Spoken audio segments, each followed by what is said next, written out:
This morning we're asked to look at exploring payment options in order for us to be able to export effectively and to be able to make profits by doing so. It is a very sad state for our Jamaican exporters, a large percentage of our Jamaican exporters who take the time to manufacture their products or to grow their products for exports and then not be paid, or then not understand why they're not making a profit for viability. And so we're going to explore those areas today.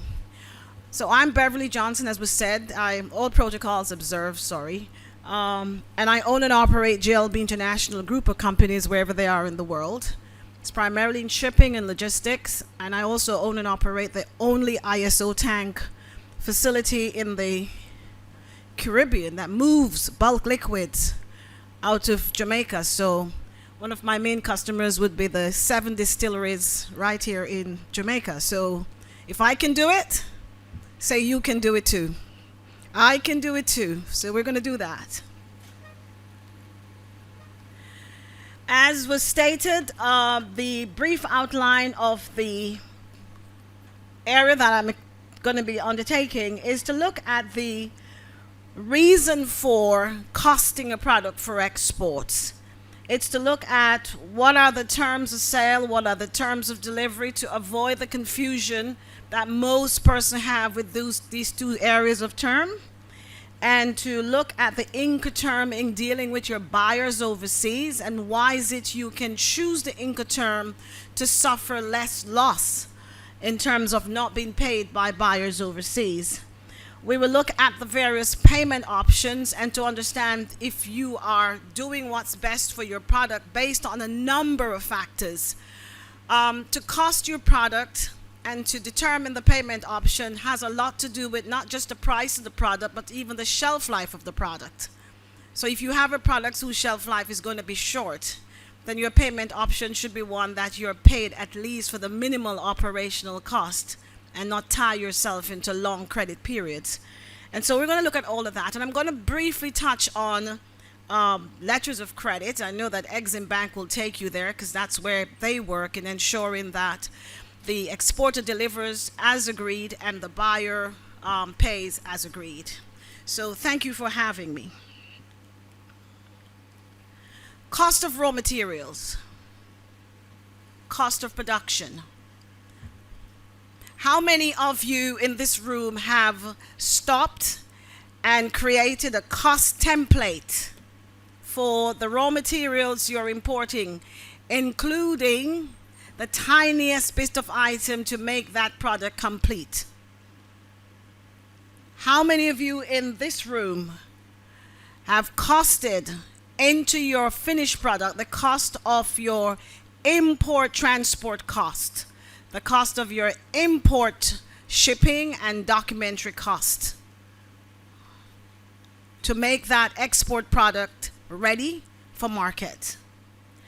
How many of you have cost the service of your HR, the human resource that made that product possible?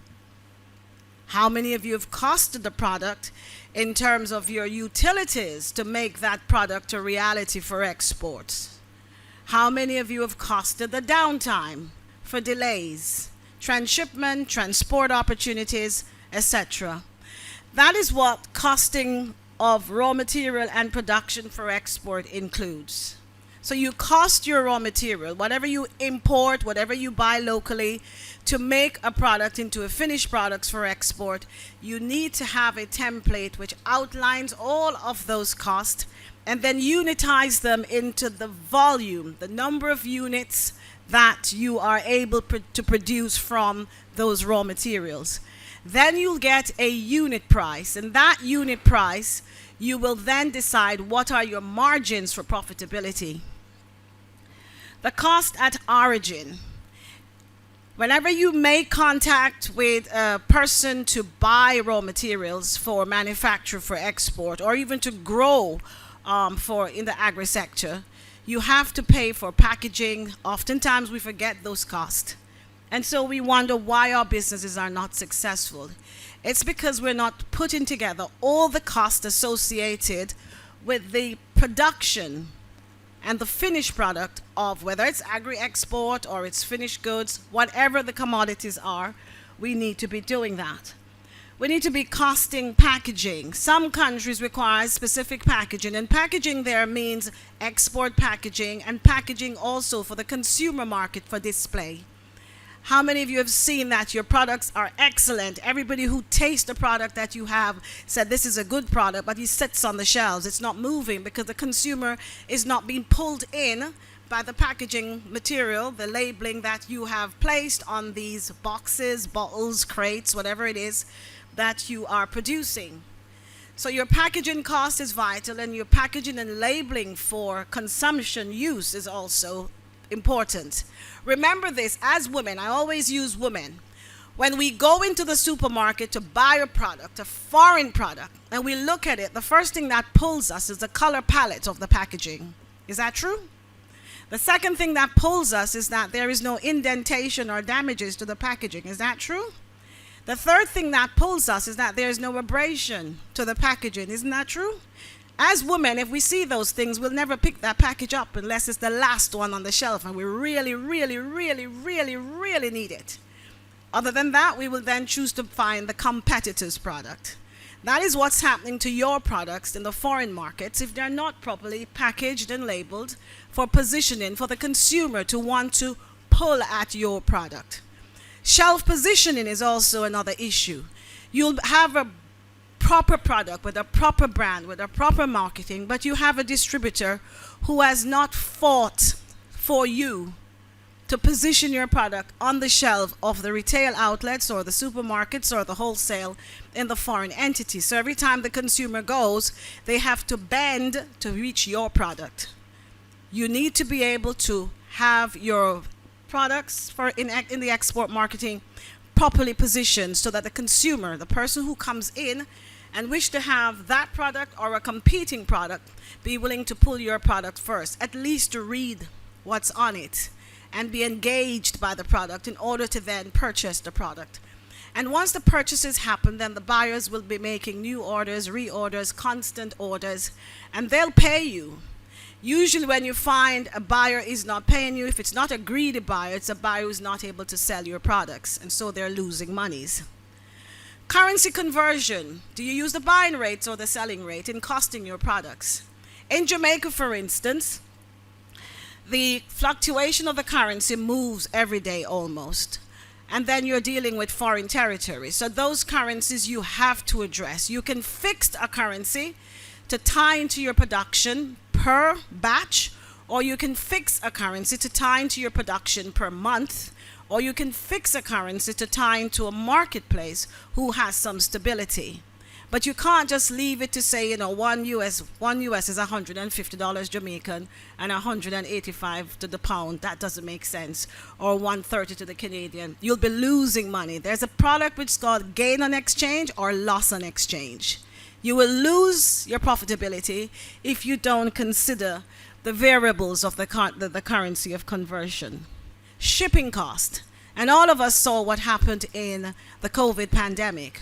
Whereas we could move our containers to places in the world, we could move our air shipments to places in the world, we could move our consolidation to places in the world, we could move our refrigerated containers to places in the world for $3,000 maximum. Then came COVID, and that moved up by 300%, and everybody panicked. We couldn't sell our products in the marketplace because who is going to buy it?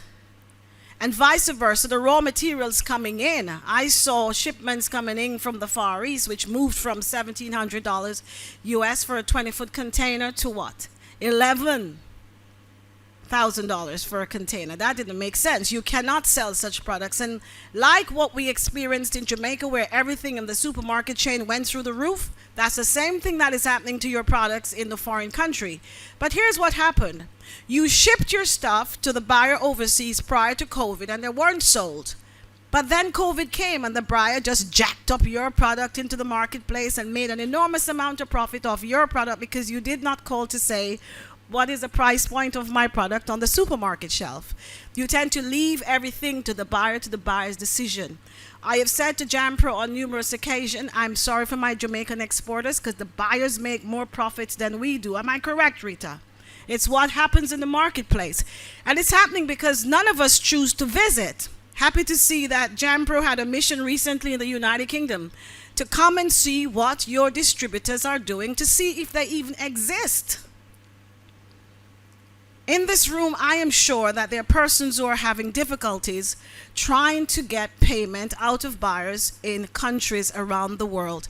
And that's because all your transactions have been done via the phone or email exchanges, and you have not done your due diligence in checking to ensure that these buyers have a reputation that is positive and not negative, that they're ethical and not, and so on and so forth.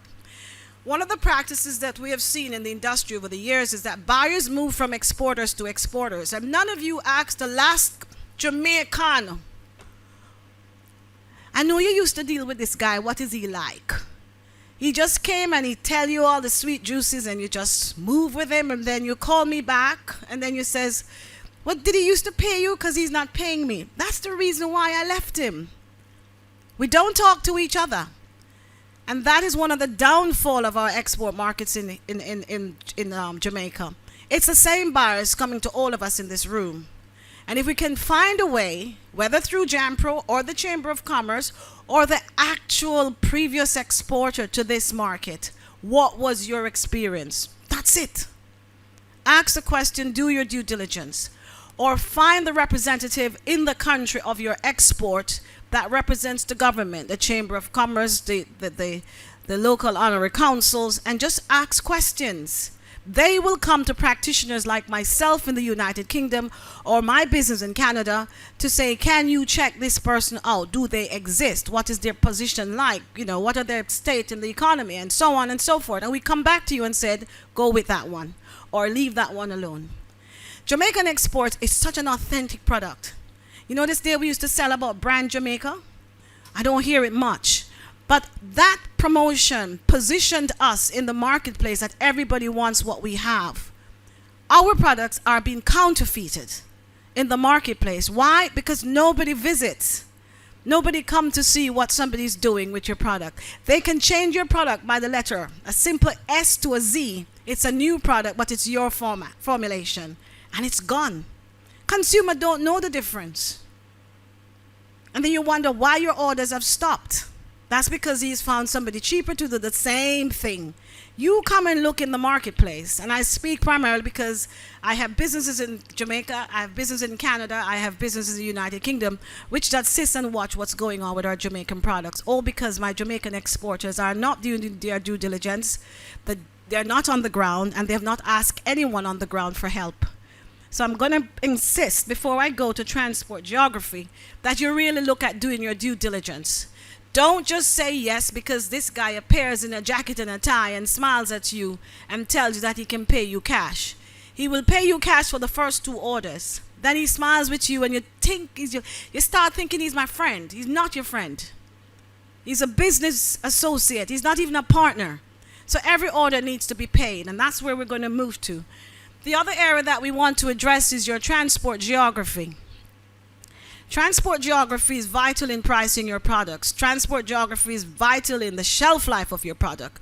Transport geography is vital in the labeling and packaging of your product. Depending on which demographic, which markets you're going to, your labeling has to change. You can't use the same labels for every jurisdiction. So when we look at transport geography, we looked at how does transport geography impacts our goods entering a market and meeting the authorities' standard and meeting the demand of the consumer. How do you determine the price of products in a foreign market? First, what I said earlier, you have to look at all of your raw material pricing, you have to look at your production pricing, you have to look at your total cost of production right up to the point of packaging and storing in your storage facility. Somebody had to package those bottles in a box and lift them to a shelf and gave them labeling for a market. all those things are vitally important to your costing. Export-related cost, your freight cost.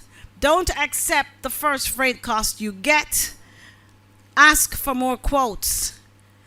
Don't accept freight cost only. Ask for service delivery. So many times a freight cost might seem a little less than the next person, but the service is poor. So your products is left somewhere in a port or a transshipment point, not going anywhere because you went with the cheapest. Just try and establish what is important in getting your products to a marketplace in time, in readiness for the consumer to consume. Truckage costs varies every single day in those foreign jurisdictions. And they're not charged on the weight, on the measurement, they're actually charged on the weight.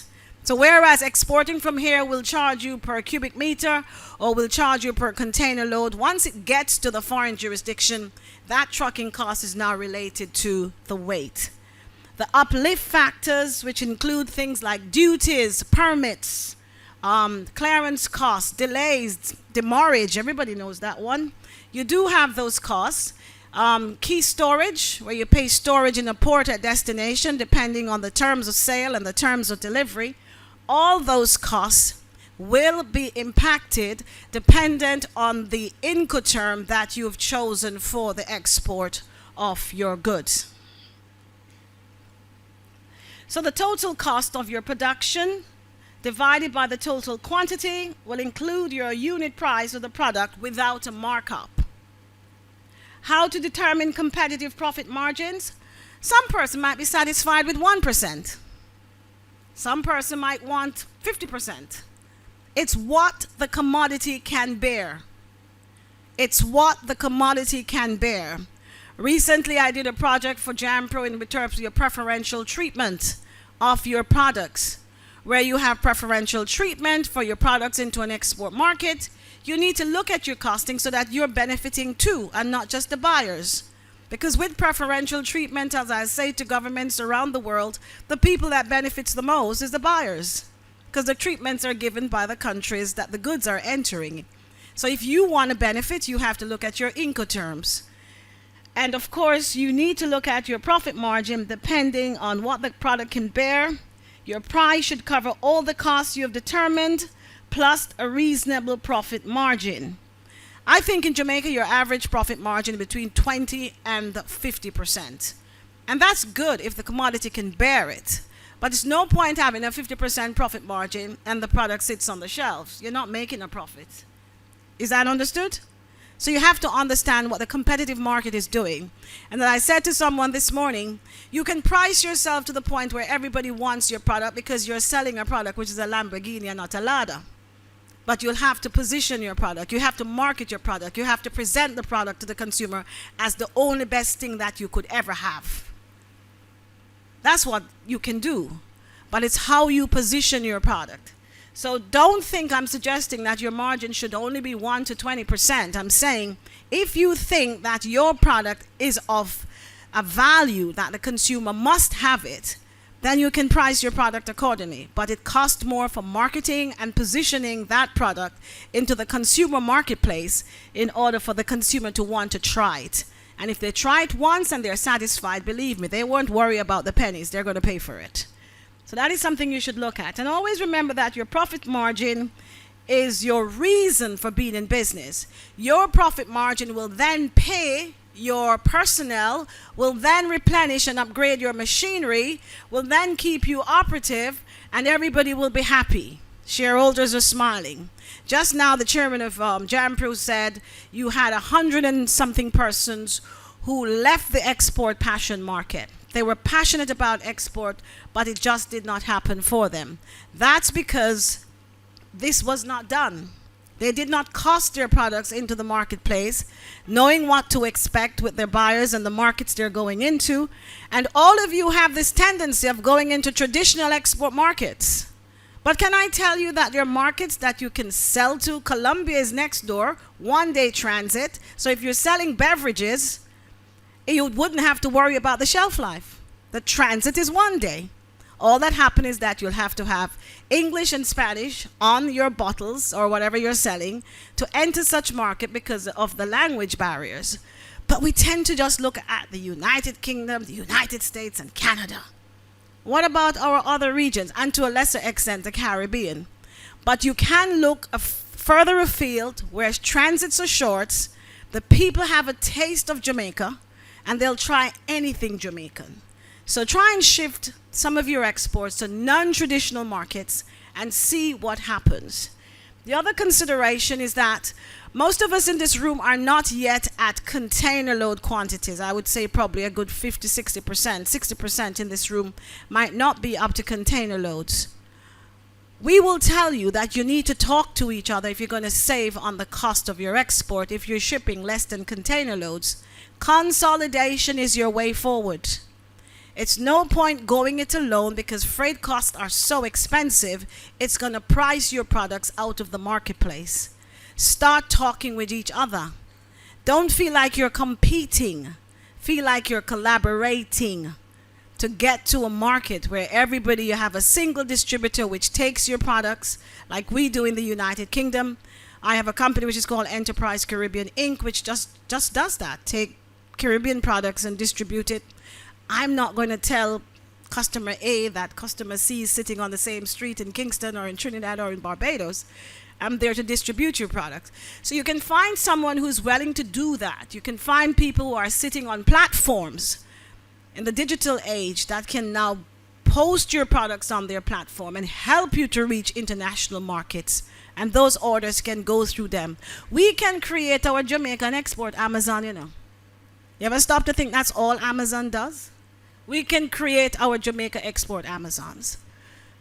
We can do that. This is authentic Jamaican products. Thank you very much. Your due diligence. And I'd like everybody, I know this was sent to you, but please take a picture of this because I need for you to practice this. This is so important if you're going to succeed in business. I'm successful in business because every time I'm going to start a new business, I do this. I try to understand the time in business that the persons I'm going to do business with has been operating. That is not a little person who came up yesterday. The reviews are not good. Nobody seems to stay longer than 6 months. Every time they bring a product, then the product is disappearing from the shelves. What's going on?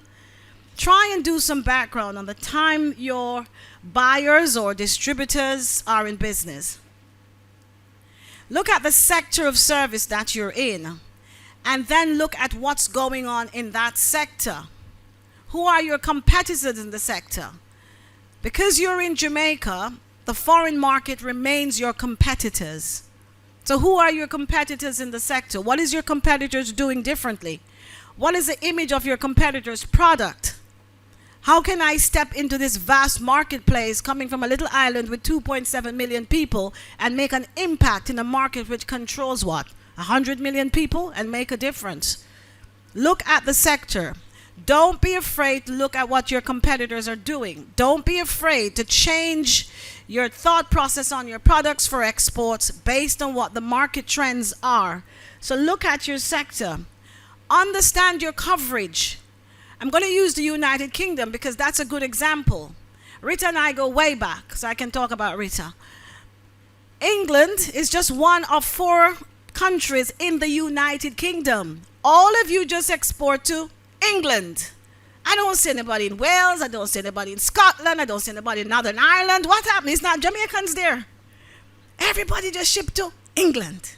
There's a vast market with 4 countries for which once you've entered the first country, your customs formalities are finished. All you'll have is inland transportation into a distribution network. So why all of you just stop in England? Do you get what I'm saying? We just sit in one territory where the market is a vast market that you can do so much with. There are Jamaicans everywhere in the world.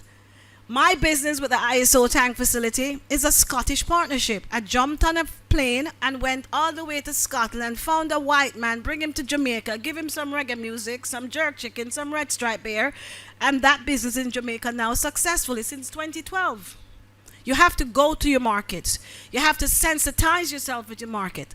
I shipped an Easter bun this Easter to a friend in Northern Ireland, and I paid £9.60 just to post it because she's a Jamaican and she wanted an Easter bun, and there was no Easter bun in the shop retail trade in Northern Ireland this past Easter. Why is that? So she called me in England, Beverly, send me 2 bun, took it to the post office, £9 plus. Whereas we could have sent the same orders by adding a few more units and say to the distributor, can you get that to Wales, Northern Ireland, and Ireland, Scotland, and sell your products to a vast marketplace. Does that make sense? And I say that to all of you, because England might be saturated, but the rest of the countries within the United Kingdom is dying for a taste of Jamaica. They'll pay anything for some green bananas in some Ziploc bags because they don't want to peel it, but they want to eat it. It's as simple as that. Vacuum pack your foods. Don't waste anything. When we talk about Jamaican products as an add value, we're wasting our exports by just concentrating on beverages and ackee, and there's so much more we can do in the export market. The vacuum pack industry is at takeoff because of the millennia. They love the Caribbean food, but they don't want to have to peel yellow yam. They don't want to have to peel breadfruit. They certainly don't want to peel green banana, but they want to have it. But we grow it. But what we do, we waste it on the ground, where we should just take it out, peel them, vacuum pack them, put them on a flight, British Airways, and tell British Airways to carry it down to Scotland or to take it down to Northern Ireland, because British Airways flies to all of these destinations. Just have yourself a distributor with a proper cooling system that can keep them at the temperature level, and they get right into the supermarket chain. They don't even stop. As they come off the plane, we take them straight into the supermarket chain, get in their chill storage, and before you quint, everybody takes it off the shelves. That's just one product, like I can tell you, that we're not doing anything with. Take a look at your sales structure. It's all well and good you produce a product. It's all well and good it's properly packaged. It's all well and good it's exported, but you're relying on the distributor to sell it. You have to get involved in how your products are sold, where they're sold in foreign markets. Believe me, it's best if you have 1 or 2 persons on a flight once a year just to come to a foreign country and says, I'm looking on the supermarket shelves to see what is there for our products. I'm looking in the mom and pop shops to see what's in there relating to my product and why is it not in the shelves. Then you can speak to your distributor and say, what are you doing with my product? But if you leave it to the distributor and he's distributing for a number of persons, then he might just decide to put yours to the side and it stays on his shelves and it never gets to the marketplace. To try and look at your sales structure, salesperson at origin here in the exporting market here in Jamaica, and who is doing your sales on the export side at the destination once the goods are imported into a foreign jurisdiction. And build a relationship with your salespeople. Like anything else, we talk about commission sales back in the days. Here we're not talking about commission sales, but we're ensuring that we encourage the persons who are taking the products to distribution or who are taking the products into the mom and pop retail outlets to make sure that they sell us first. Encourage them. The trade analysis is also important. Your financial health is also important.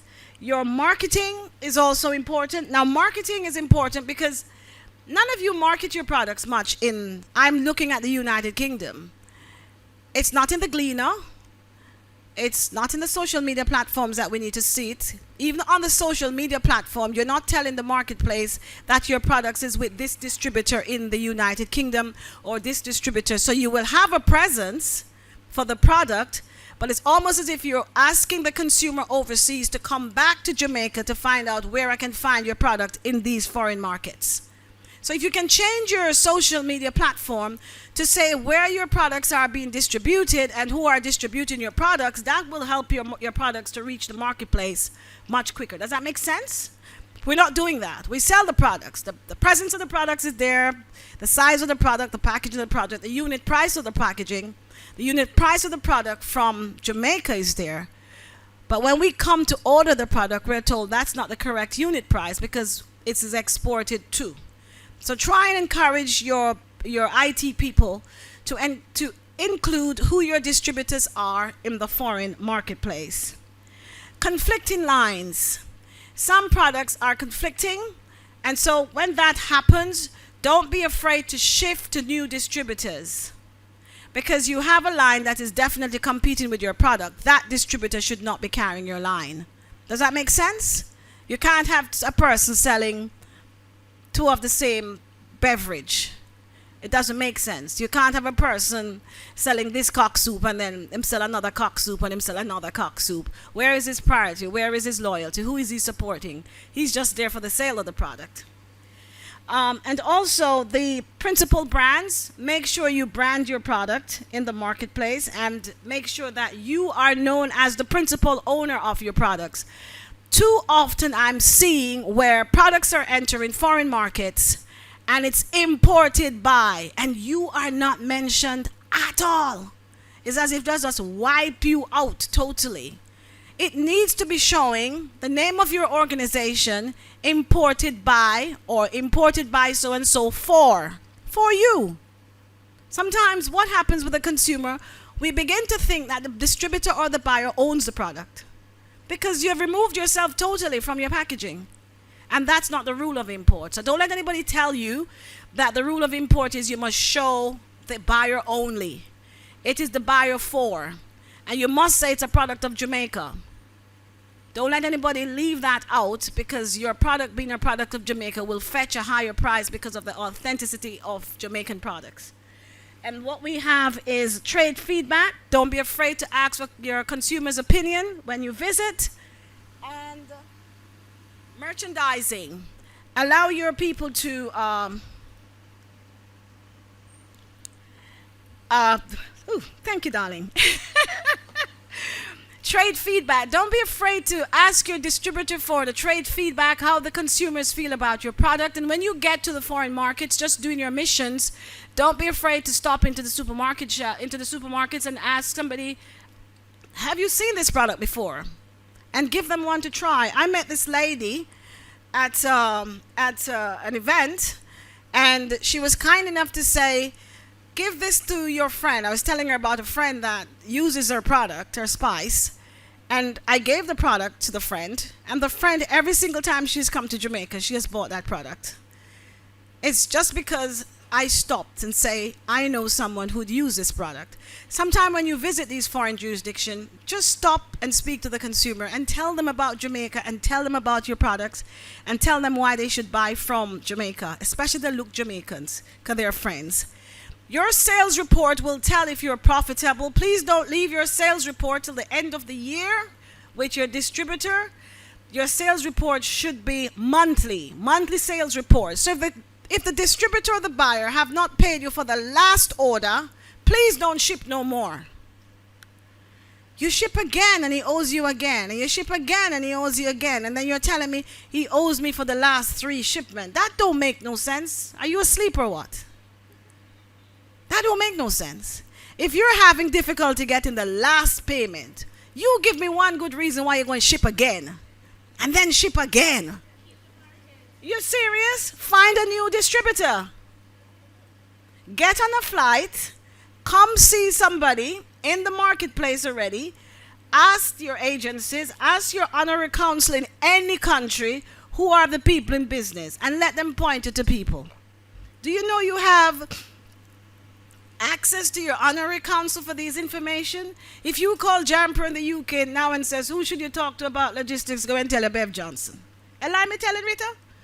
If you go to Canada and say, who should you talk about logistics, they're going to give you a name.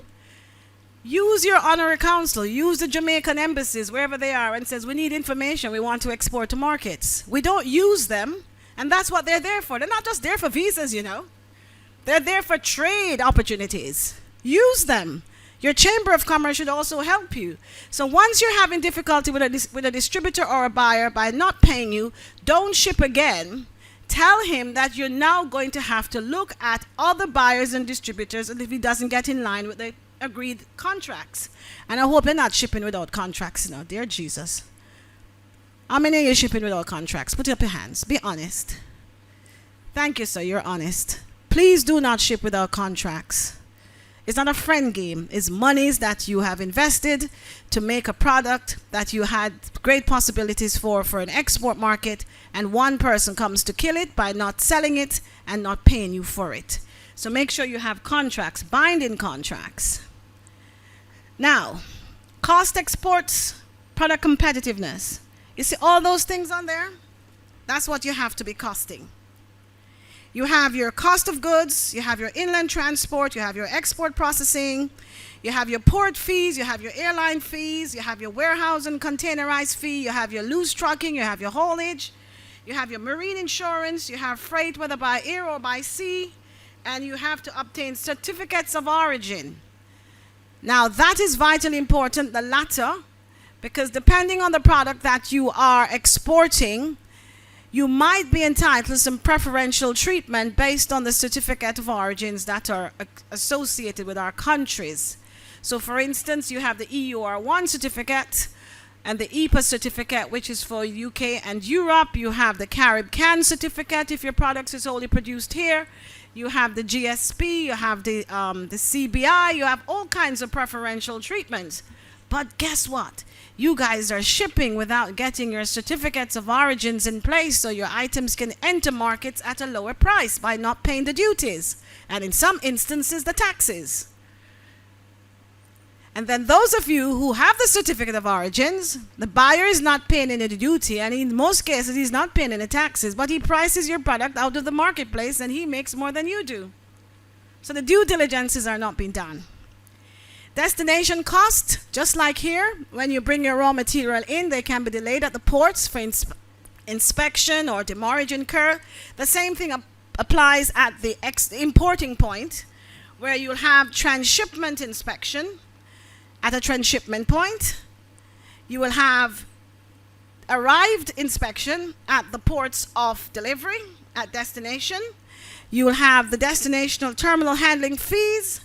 You'll have the customs clearance fees. And I'm going to ask you all to take a picture of this slide, because this slide is going to teach you on Incoterms.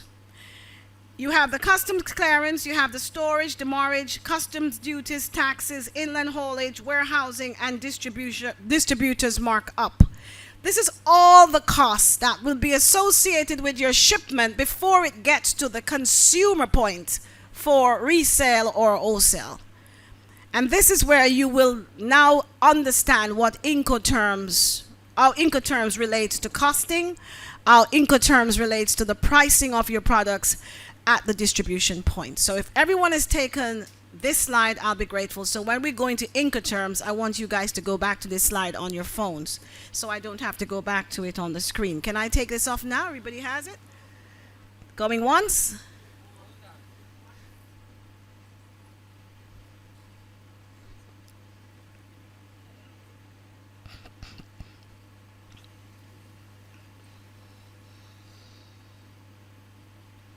So anything you're shipping will bear these prices, this costing, anything you're shipping. And there's some missing, like if it was dangerous goods, there'll be a dangerous goods cost, and so on and so forth. If it's something that needs food health investigation, you'd have those prices to contend with. So there are other costing to exports that could be included in this slide, depending on the kind of products you're exporting. If it's agri-products, you will get the food health inspection. Inspection means that it could be quarantined. There's a fee for quarantining that product and before you get it to the distribution point. So there's a number of other factors that could be added to that cost competitiveness that is not on that list. This is just a general list. This is the first guide. If you're exporting, put on your spread template the cost for all of these, and then you'll determine the cost of your products. Can I go now? Good.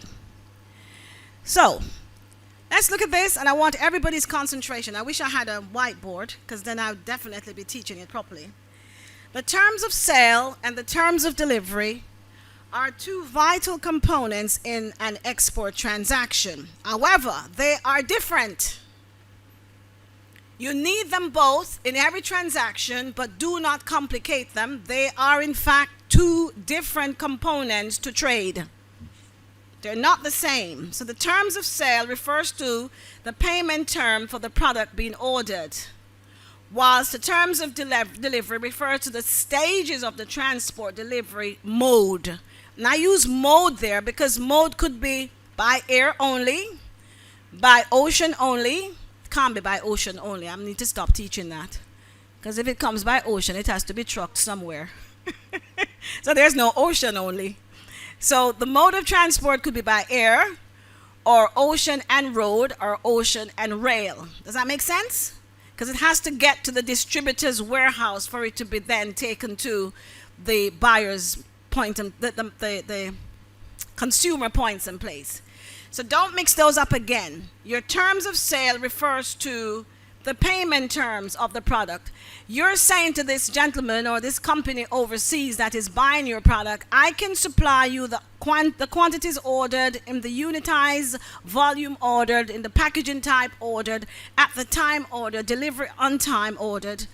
However, I need to be paid immediately, cash on delivery, or I need to be paid on site, which means you have an inspector in the foreign jurisdiction that literally sees that the goods arrive and they're okay, and then you're paid. Or because you and I are friends, give me 30 days credit, and that 30 days becomes 60, and it becomes 90, and it becomes 120, and then you don't get paid at all. That's your terms of sale, terms of your payment. But the terms of delivery is the transport mode and where your responsibility ends. If you want to protect yourself and not have much problem in the export market, the easiest and simplest one is to ship ex-factory, which is what is called Incoterms. Ex-factory means somebody comes, they see your product, and they buy it at your factory door, pay you there, and you have no stress. They arrange their own shipping, they arrange their own stuff, and they get your product to the market, and they sell it however they wish. If they don't sell it, that's their concern. But your profit margins on that one at ex-factory would be less. So we're going to encourage you as to how to get your terms of delivery to associate with your terms of sale. Now this slide speaks to your obligation as a supplier and the obligation of the buyer in terms of sales. First one, as the exporter, you have to ensure that the product, quantity, package is agreed as per your quote. If there is any deviation, please notify the buyers before you ship. I'm going to say that again. If you have a pro forma invoice with an agreed quantity, an agreed packaging, an agreed price, and you, the exporter, is not able to fulfill that order, or you have deviated from the order, don't ship until it's mutually agreed between yourself and the buyer. Because that's the easiest way for a buyer not to pay you. You have deviated the order. Does that make sense? So if you got the slightest changes, because you take them into a court of law, you will not have your feet to stand on. Because you did not come back to the buyer to say, I am short shipping X, because he had an order for the full quantity and you can only meet half the order. He'll take the half, but he'll say to you, I can't pay you the same price because the customer is very dissatisfied. I did not deliver the full order. Does that make sense? So wherever you have any form of deviation to the original order, do not ship until you have a mutual understanding in writing, not on a telephone, not on a laughter over a red stripe bear. It has to be in writing with an email or a formal letter to say, you ordered X, but at this time we're having raw material shortage and we can only ship X minus. Are you okay for us to proceed? They are to respond by saying yes or no. If they say yes, then you ship. If they say no, do not ship, because you're going to have problems with your payments. Risk. You need to mitigate your payment risk. And we invite you to take insurance. A lot of Jamaican exporters feels that marine insurance is too expensive. But really, you're taking some serious risk when you don't insure your goods for export. Insurance is not as costly as you think. It's probably between 1 to 5% of the value of your goods, which you could cost into the product without even the buyer seeing that you've costed it into the product. And then insure your goods. That if he doesn't pay you, if he rejects your cargo at ports, if he abandons your cargo, if he decides that the product came and it doesn't have the shelf life, you can claim against your insurers. The security risk of your product, mitigate against those. The continuous review of your products. Why is this gentleman, this buyer, this company is always complaining about the product? Late fee penalties, all of those things you have to mitigate against when you are in the export market. Do not leave it to chance. A ship's delay can make your product shelf life useless. Now we're seeing ship delays now like we've never seen them before. You all hear about what's going on in the Suez Canal. If a ship no longer goes through the Suez Canal and have to go all the way around Africa to come back to the Caribbean, you might as well add a month to that transit. And your container is already on that ship. Do you understand what I'm saying? Insurance would have protected you. Mitigate your risk, please. Specific payment terms. Be specific about your payment terms, and don't let somebody call you to tell you that things are hard, COVID is here, we can't pay you, but we need another order. Please, don't do that. It doesn't make sense. At least if you don't want to ask for cash up front, at least take 50% partial payment in advance. At least that will produce your product, so you're not losing totally. Too many of you guys don't have a partial payment clause in your contracts. You should ask somebody you don't know, you have never met, for some funds up front. You don't know the guy. You don't know the company. You don't know who you're dealing with. You don't know if they're operating out of a P.O. box. I can give you an address, which is a cemetery. People do that. And when you're ready to find them, you can't find them. But you've shipped your product to them, you got not even 1 penny. That doesn't make sense. And then you can open an account if over the years this buyer has proven themselves to be credible and you're building a better relationship. You've gone to their homes, you have sat down, you had tea and coffee, you met the wife and the 15 children, then yeah, because you know where to find them. We're Jamaicans, so we'll find you. So once you get there, then you can go to those open credits where you get friendly and you decide, okay, I'll give you 6 months. Why? Are you their bankers? Don't give anybody 6 months credit. That don't make no sense. Take you 6 months to pay your staff, 6 months to pay the utility bills. If they don't pay you, even longer. So remember that. Cost to both buyers and sellers.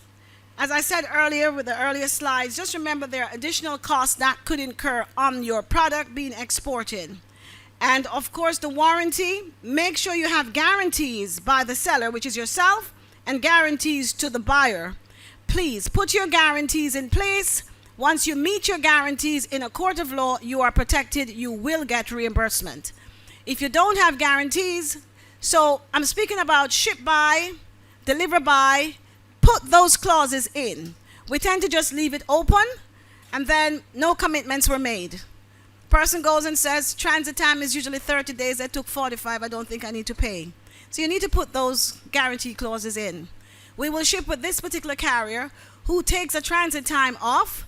However, ships are subject to change. Ships are subject to delays. Just put those in and protect yourself. And of course, you have the terms of delivery explained. We'll have the terms of delivery referring to where you, the seller's obligation has been fulfilled and where the buyer takes over. And I'm going to go straight to that now just to clarify the points I want to make.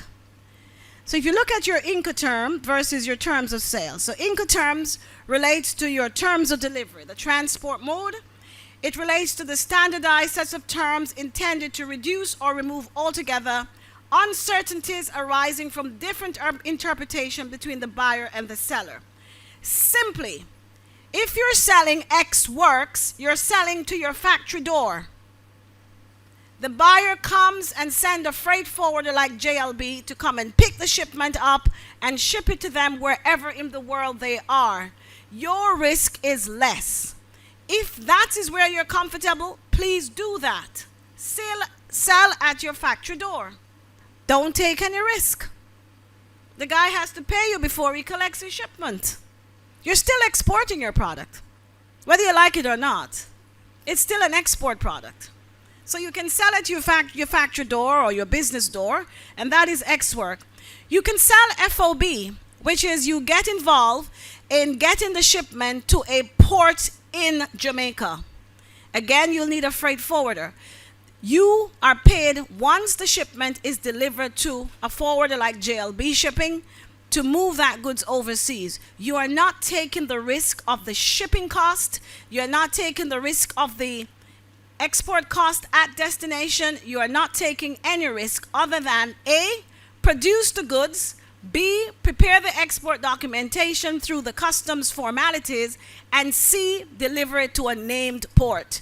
Then you are paid. You can literally say on the FOB clause, payment must be made before shipped. Does that make sense? Protect yourself. That's what these terms are about. You're protecting yourself against the possible risk of unknown distributors and buyers. Then the next one that is common in Jamaica is cost and freight. So this one is a little bit tricky because everybody uses it, but they don't understand it. You have just given your product, which you have manufactured and produced. You have paid all the shipping costs in Jamaica. You have paid all the port fees. You have paid all the export documentation processing. And you have sent the goods to the buyer overseas. He hasn't paid you a cent. That's foolish. Because your terms of payment did not say C&F but 50% advance payment. So you'll have C&F with a terms of payment, 50% advance payment. So if you don't get that 50% advance payment, you wouldn't be doing C&F. You'll turn to him and says, I haven't gotten the payment, we can't ship. It's no point doing terms of delivery if you haven't gotten the terms of payment. Your terms of payment need to be in place first. You need to agree that this guy is going to pay you cash in advance, partial payment, site, which means physically. If you guys remember SGS back in the days when you have project shipments, we used to go and see agricultural exports. When they arrive at the airport in the foreign country, there's an inspectorate which goes to see that the quality of the product meets the standard. Then the exporter is paid. Site, physically looking at the product in a foreign country to say it meets the standard and we will now pay. Or open account, which means you pay within a specified time, whether 15 dates of arrival, 30 dates of arrival, 45 days of arrival, 90 days of arrival, a year. Can be a year if you're doing company to company relationship. You can't rob yourself. But if you're working with a distributor or a buyer who you've never met, open account should not be more than 30 days, maximum 45. And if they don't pay you for the first order, please don't send no more. I'm asking you. This chart, I'm going to ask JAMPRO to make sure everybody gets this chart, because it's not going to be as visible as it should on the board. But anyway, it really tells you how you can maximize your profits if you're working with honest people of integrity in the foreign importing country. If you're working with reputable distributors, reputable buyers, I encourage you to go all the way to DDP, which is where you, the exporter, controls all the price point. Then you tell the buyer the suggested retail price. Who knows that's what Grace Kennedy does? Suggested retail price. That's because they cost everything. You ever notice that? You never seen at a bottle? Suggested retail price? $1.99 US that when you go to the United States and buy a Jamaican product? That's because the exporter has gotten involved in every cost factor relating to that shipment. Everything. Because it's either company to company relationship, in the case of Grace Kennedy to Grace Kennedy, Wisynco to Wisynco. But the point I'm making, or Wisynco with Grace, they have done all their costing that I've shown on the yellow slide to include ex-work costs, FCA costs, FAS costs, FOB costs, CNF costs, CIF costs, CPT costs, everything, right to the duty point, to the distributor's warehouse. And they cost that. And then on their packaging, you will see the thing that says suggested retail price, SRP, and it will says $1 or $1.50 or $10, whatever the price of the product is. So that price is not set by your distributor. That price is not set by the buyer. That pricing is set by you. In this instance, you're benefiting from the preferential trade agreement where the duty reductions you benefit and the duty and taxes in the foreign country you benefit. That is something that you guys need to look at if you want to control your products. Some larger organizations do that, as I've mentioned examples of a few, but you can too. but you have to come to the importing country, see what the market is doing, get a sense of all the costing associated when the goods arrive at the destination, and you can cost your product and then say to your buyer and your distributor, my product must not be sold for more than. You are protecting your market. You are ensuring that the consumer buy your products at competitive prices. As I said earlier, most times the distributors and the buyers make far more profit than all the time you have spent making that product enter a market. If you go to that level of DDP, delivery duty paid, where you, the exporter, controls all the movement, you, the seller. When I say exporter or seller, I might use them intermixed, but they're the same. You, the exporter, in this instance, they're not always the same, but you, the exporter or the seller, you're controlling the complete cost. You're controlling the complete cost of the movement of your goods arriving the destination country, and your goods ready for distribution to the marketplace. Ex Works is the simplest. You produce the goods at your factory, the buyer comes, takes the order, and arrange their own shipping. If you're doing heavy equipment or any specialized product, FCA means you produce the goods, you take the goods to the side of the ship, it gets on the ship, your responsibility ends, the buyer then starts paying for all the charges. FAS, the same, free alongside ship, you get the goods to the ship, and then your responsibility ends, the buyer takes over. FOB, again, it's containerization. You take it to a port, but not to the ship. It's sitting on the port, and you're saying it's not going to move until the buyer pays. And of course, you have cost and freight. You will do all of the cost. You will pay all the freight. The buyer promises to pay you within 30 days, but you have to insist in this instance, please take note of this.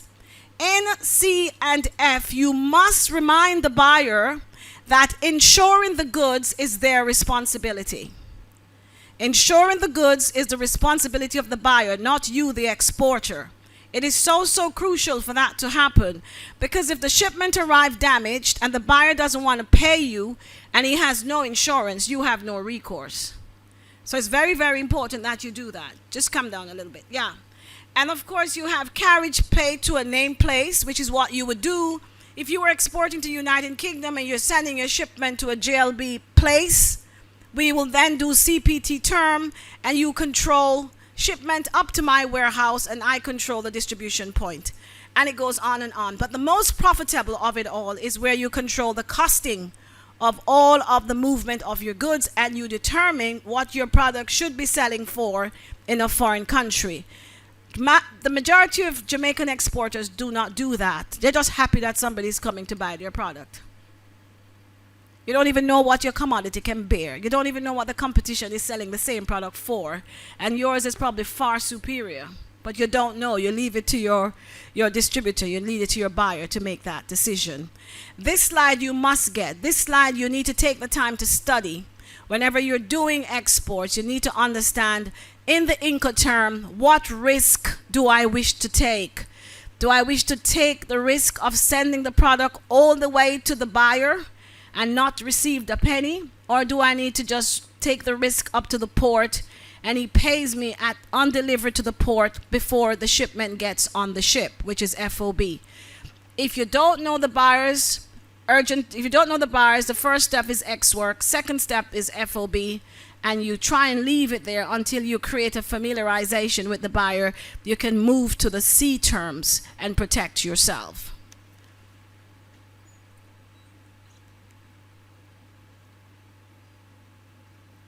So, who knows what cash in advance mean?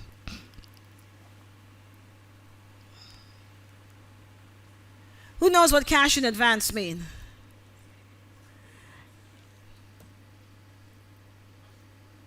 Collect before you ship. That's a good way to answer that. Why am I going back to letter of credit? I hope I'm not doing that. Can I go back to the... Yeah. Partial advance payment. That partial advance payment, if you're going to go that route, should at least cover the cost of your production.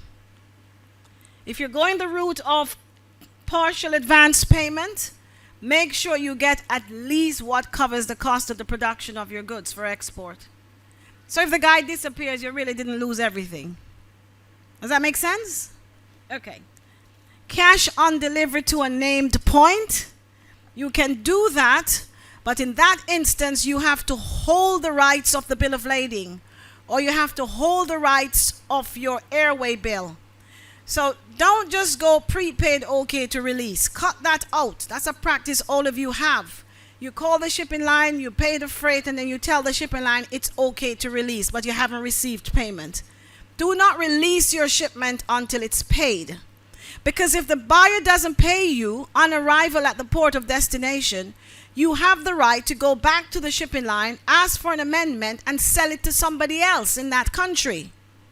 Does that make sense? But you have this thing where you get this free hand. You pay freight, you pay for the production, and then the guy called you and said, the shipment have arrived, can you release it? And you just release. If you give us as shipping agents the instructions to release, you have just given up the rights and ownership of your goods, and you haven't received a single penny, if that makes sense. The other aspect of it is the open account. You have to define, be specific about the date you want your payment.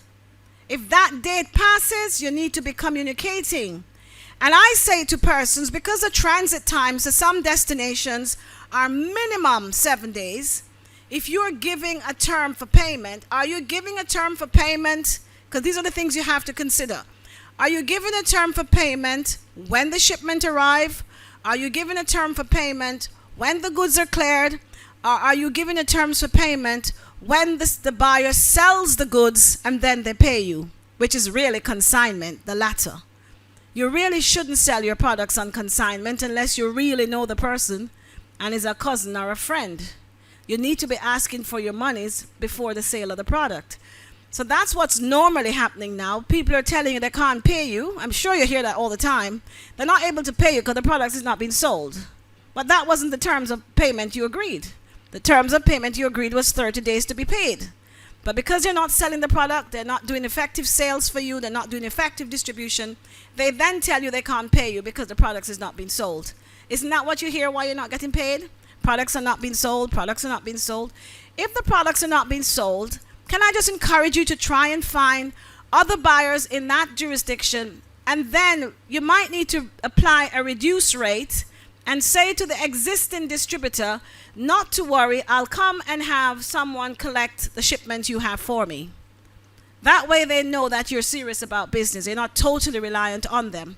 If you can do that, because you can always sell Jamaican products to multiple distributors. Try not to just have your eggs in one basket. Try and get distributors.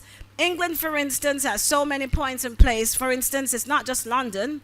It's not just Birmingham. It's not just Manchester. It's not just Liverpool. It's all of England that has Jamaicans and friends of Jamaica who like the taste of Jamaica. But everybody ships to London. That doesn't make sense either. The majority of you just want a market in London. There are more Jamaicans in Birmingham, if you ask me, than there are in London, to be honest, and probably more successful. So try and stretch your markets. Find distributors all over a place that if one guy isn't paying you, just ask distributor B to go and collect the goods from distributor A. You have no problem. But if you put your eggs in one basket in one country, then you have a problem. So try and get more than one. At least have two distributors in a marketplace, and then two different names, two different businesses, not the same. And then that way, if one starts to become shady, you just tell distributor B to go to distributor A, collect my shipments because it hasn't been paid. And you might need to reduce the price just to get the items sold quickly. And then that way, you're not losing, you're actually gaining something. Then you have sight, which I explained. Some people, your products have to be seen.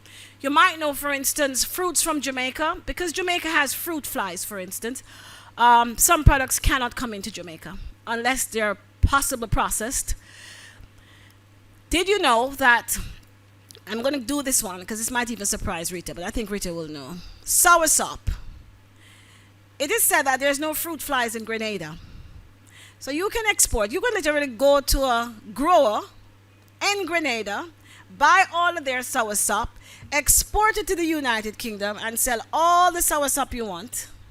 But you couldn't do the same for soursop from Jamaica, because Jamaica has fruit flies. So there are a lot of agencies and authorities that watches what we're selling.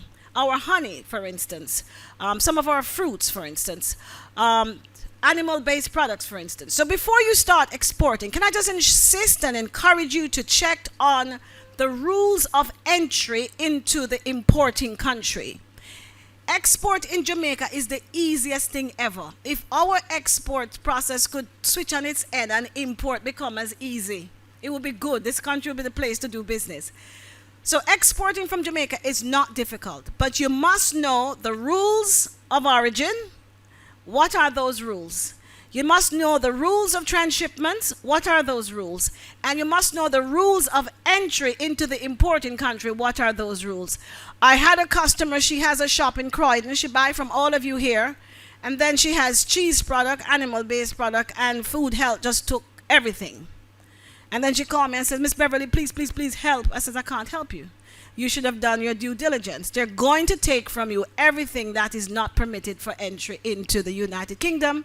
What I can help you with is to speak to the food health, play ignorant, and ask them to just send it back to Jamaica. If not, they're going to dispose of it, and you have to pay for the disposal. So make sure you do your due diligence, please. That is so, so important. Of what are the requirements in order for your goods to enter a market. So your costing is one. You've now been told that you have to cost all aspects of what make the products come alive, including the cost of transportation, include any possible delays, include your human resource, include your utilities, destination costs that could incur based on your terms of delivery, and you're going to be insisting on a specific terms of payment. And I'm going to say to everyone in this room, because you're no buyer's bank, ask for some funds up front until you have a workable relationship that is ethical on all sides. Then you can move to open account.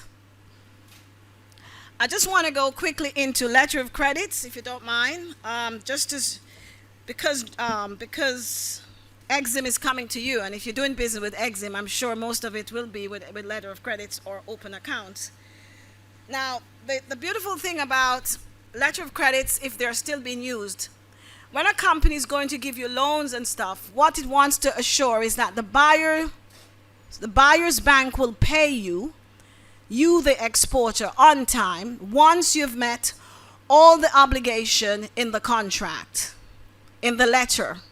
That letter could be an irrevocable or non-irrevocable letter of transaction.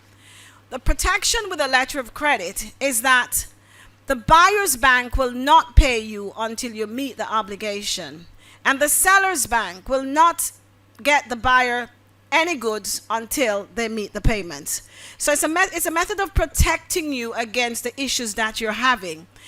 Unfortunately, small to medium-sized entities, I'm not sure where people like EXIM Bank starts, but small to medium-sized exporters who are just growing, unless you have a certain volume, it is not necessarily the right approach to take to go through a letter of credit. And so I just want to point that out. But EXIM will come and they will share with you why letter of credits are important if you're shipping large volumes and if you're actually doing so with monies that are loaned to you for your export opportunities to grow. I'm going to wrap up. A letter of credit is a letter from a bank guaranteeing that a buyer's payment to a seller will be received on time for the correct amount. And I'm sure EXIM will go further into that. Let me not take away that from them. And what a letter of credit is, I'm going to leave that. Other factors to consider: the HS code, the harmonized system of tariff, regardless of which language you speak, regardless of where in the world you are. An HS code replaces the name of the commodity. So if I'm in Germany and I don't speak English, if you give me the HS code, for personal effects, it is going to be 980405, regardless of what language I speak, whether I'm Russian, Ukrainian, whatever I am. The HS code guides you on the product classification and the commodity, regardless of the language you speak. Dangerous goods handling. If you're into dangerous goods, chances are you're going to come to JLB. I think we're the only dangerous goods freight forwarder here. Most people come to us, we do it, and then they ship elsewhere. Don't mind. But that's our specialization, to make sure your dangerous goods certification rides with your export shipment, so that the importing countries' authorities do not stop your shipment because you did not comply with the requisite certification. Certificates of origin. You are here in Jamaica. We have about 7 or 8 preferential trade agreement, which makes your product enters foreign markets without duties or taxes. Please study your preferential trade agreements and then talk to your buyers so that you benefit. At present, you don't, so the buyers alone benefit from no duties, no taxes, and you are manufacturing. Make sure your products are competitive in the marketplace. Product competitiveness means that you need to see what the other competitors are doing who are selling the same products.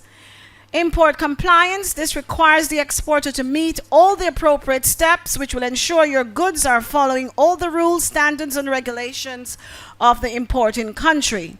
Failure to do so may result in goods being returned to the exporting country, in this case Jamaica, or the seizure by authorities and full disposal at the importer's expense. Then the importer will come back to you, the shipper, the supplier, the seller, the exporter, to pay them for those fees. Impose fines and penalties by authorities. And I think my last slide is, where is it? I'm not getting it.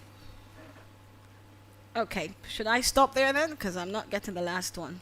Okay, and what is being? Now this is what I want. Take this picture as well.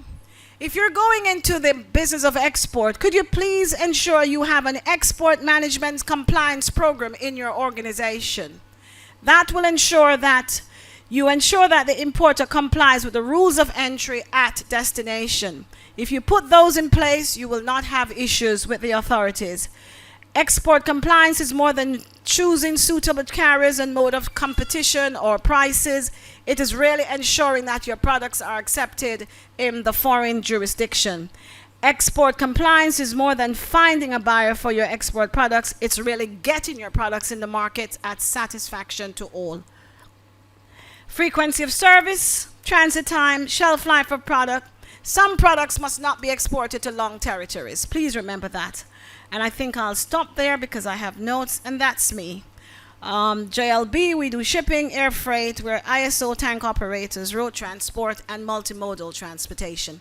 Thank you guys. I'm Beverly Johnson.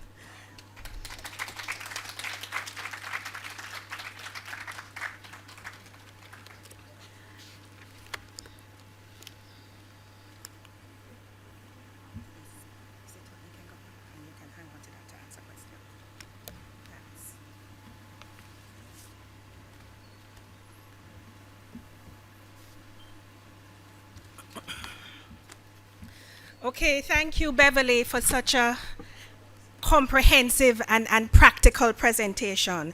So at this stage, I'm now going to open the floor for questions. I'm sure there are a number of questions. I'm going to ask, we have a microphone in the middle of the aisle. So I'm going to ask that if you have questions, that you form a queue and ask your question. So if there are any questions based on the information presented by Ms. Johnson, can you just come up to the mic and ask that question, please? I'm going to ask that you introduce by stating your name, the organization you represent, as well as the sector. Thank you. Good. I'll take morning. The first question. It's a simple question, actually. Just the fact that my name is Perlin Williams from Perman Island Foods. I was not able to snap her the slide with her information, so I was wondering if it could be brought back on the screen. The slide with Ms. Johnson's information? They moved it before we could take. Okay, this presentation is actually being recorded, and I'm going to circulate the recorded session to everyone who has registered. Contact information. And it has the contact information, but we can put it up. If we can put up Ms. Johnson's presentation, the last slide. There you go.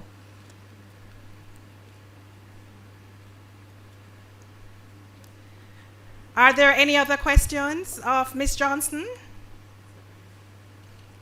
Remember to state your name, your organization, and sector you represent. My name is Rowan Beckford. I'm CEO of R&P Marketers. Of late, I've been contracted by Tamo Vibes, which is a roots company out of Mandeville to market their products. So I just want to thank Ms. Bev for that very practical aspect of the presentation. I just want to say, though, that in selling your products abroad, I remember connecting somebody to a distributor in Florida, and they were supposed to just have a conversation. That night, the distributor came back with a contract. I'm telling you. I mean, the distributor is a friend of mine and very sharp. It's a good product and so on. But I wanted them to have a conversation. The distributor also had product in a warehouse in the area, and he took the product. What I wanted to have a look on the contract, I wanted to get cash up front. That was the position and so on.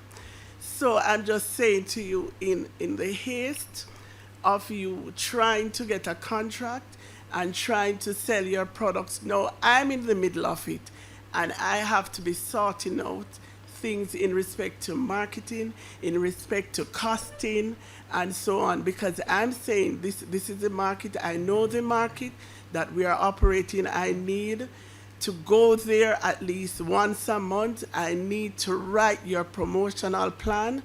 I need to market the product. Beside this product abroad, I need to meet with your sales rep. I need to train them in that area.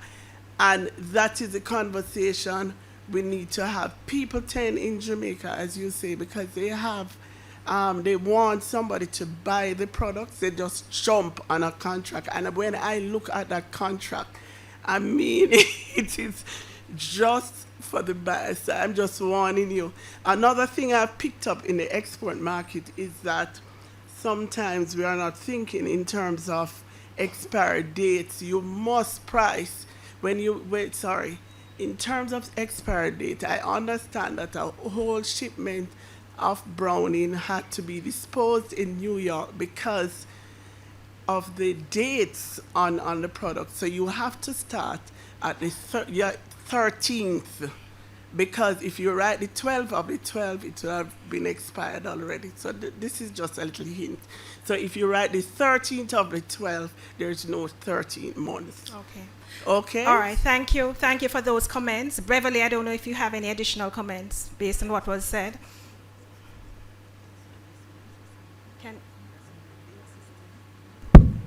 Thank you for that. I just want to point out two things. The first thing I want to point is there are some products that are easily counterfeited. So once you're looking at products like Roots Drink, can you just make sure that your seal caps are proper and not easily tampered with? The counterfeiters will never go the extra mile to spend to match your seal caps. A lot of our products tend to just come to the marketplace with these little yellow seals around them or little white seals around them. Anybody can get those for pennies and recreate your products, and you're not actually getting the authentic product, but they're making quite a lot of money. If they can do the counterfeit in 6 months, they can make enough to stop in 6 months. So if you just make sure that your packaging includes proper sealing of the caps of your bottles, then that will help. The haste that most persons move at to draft contracts, I would say you should never have a contract completed in under 30 days, because you need to be crossing the T's and dotting the I's to make sure that every jurisdiction is different, and you need to ensure that everybody understands their liabilities should something go wrong, their risk. Too often, because we're in such haste to get a sale, we tend to lose the whole cow. Try not to do that. Thank you. Thank you, Beverly. All right, I'm going to, in the interest of time, I'm going to take one more question. You have. Remember to state your name, organization, and sector. All right, good morning, everyone. My name is Alex Lord. I'm the CEO of Lord Car Rental. I've never exported before, but due to my business where I plan to rent and import cars, I was wondering, say for instance, I bring in a car or there's someone crashed one of my rented cars. Is it possible that I can export these vehicles to other countries? So that's a question. Most countries are not taking crashed Not crash, but Okay. say for example, I have a car, it's not being sold. You can return the car. You can re-export the cars to other countries. Yes, you just need to get the requisite permits from here and the permits for the importing country, and you can. Right. Bear in mind that cars will have specific age. So, for instance, in Jamaica, you can bring a vehicle up to 6 years old. You couldn't do the same thing going into Trinidad. And in Trinidad, you might need to be a citizen or a resident of Trinidad before that permission is granted, or you're doing business with somebody in the auto dealership. So just understand what the rules of entry are into the importing country, and you can re-export your vehicles. All right, thank you very And much. it's You're very important also that you speak to the Trade Board Limited Yeah. because they issue the permits for Oh, motor yeah, vehicles. I spoke with the Jamaica Trade Board already. Okay. So, all right, thank All you. right.